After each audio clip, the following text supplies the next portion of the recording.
everybody, welcome back to my channel for another pregnancy update. I am currently 14 weeks and 2 days pregnant.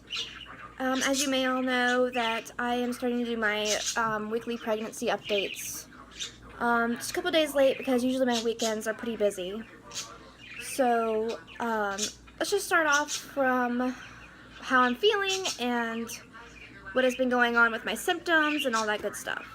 So my first few symptoms are heartburn is still there, definitely still there. It's actually hasn't gotten worse or hasn't gotten any better. So there's that.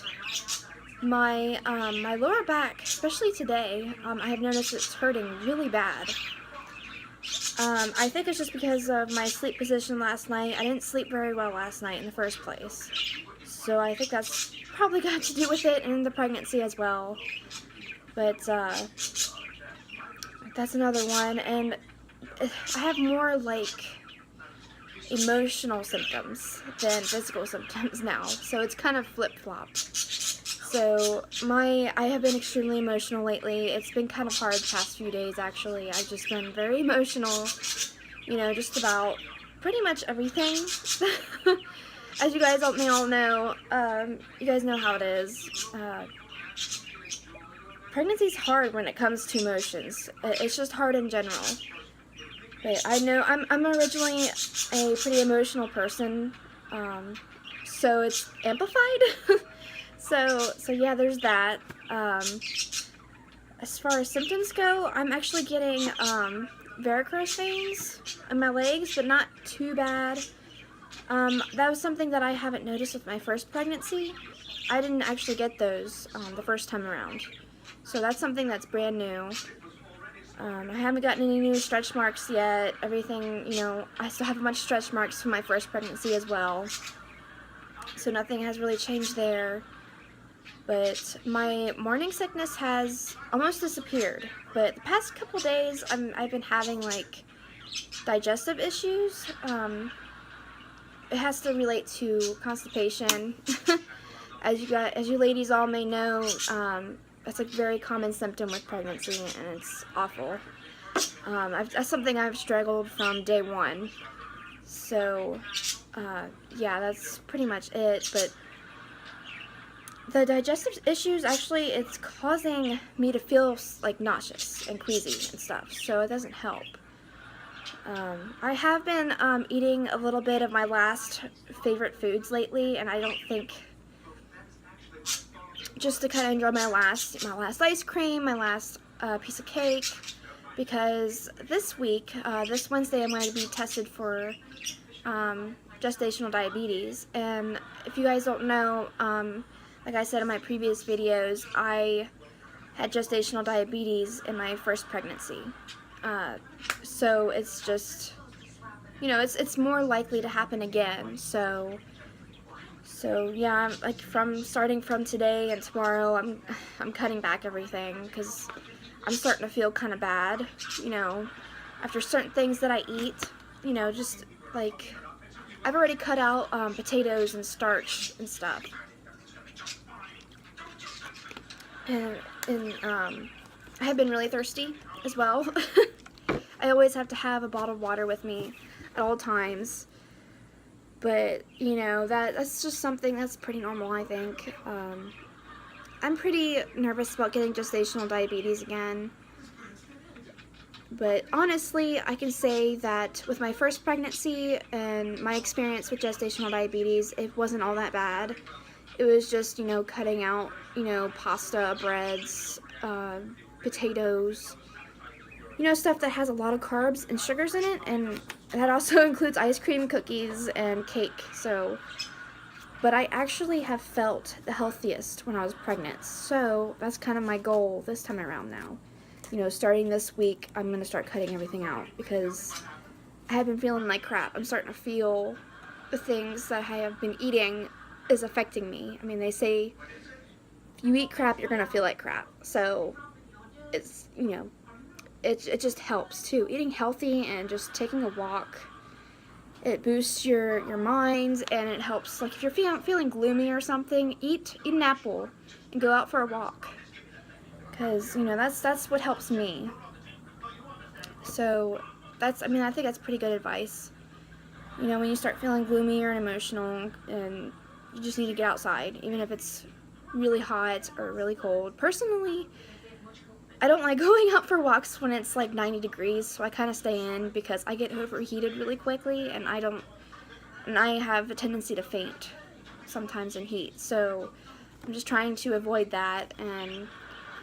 But in the cold, I actually prefer being out in the cold and in the snow more than anything else. So if it's like freezing outside, I probably would still go outside and go for a walk. So there's that. I just want to kind of talk to you guys about because I'm having a gestational diabetes appointment this Wednesday. So they're gonna have me. If you guys haven't been through this kind of test before, I know it can be pretty frightening. I know it was. I was pretty scared doing it at first because I didn't want to find out if I had it or not. And it turns out I did the first time around. So the test is pretty simple.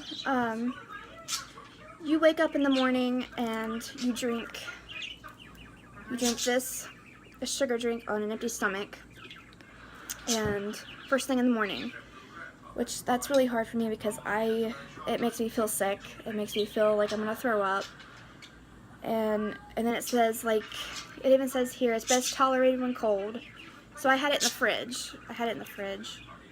And it just says finished completely within 5 minutes. I mean, that's a lot of sugar. It's really highly concentrated in sugar. So, you know, it's kind of gross. It's orange flavored. And then it says drink 30 minutes prior to your appointment, and then your blood will be drawn. Excuse me. And then I think about a week later or a few days later, they will give you the test results. So that's basically how that goes for gestational diabetes.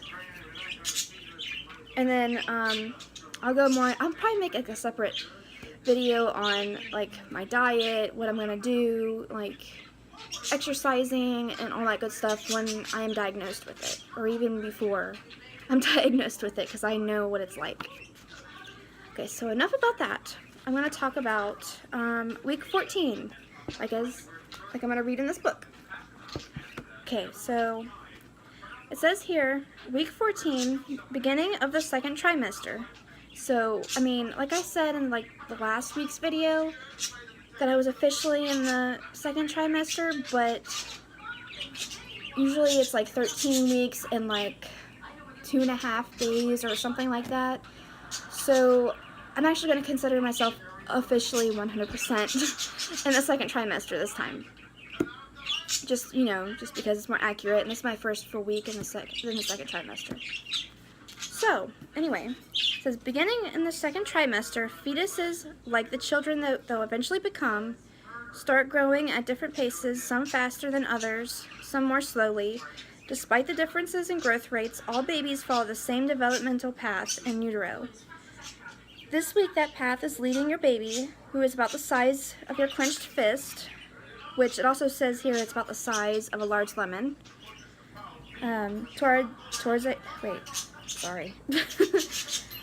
a straighter position as the neck gets longer and the head more erect. And at the top of that, turn the page, a cute little head, your baby might actually be sprouting some hair. Eyebrow hair is also filling in about now, as is body hair called lanugo. But it says, don't worry, it's not permanent. This downy coating of hair is there to keep your baby warm for now, like a furry blanket.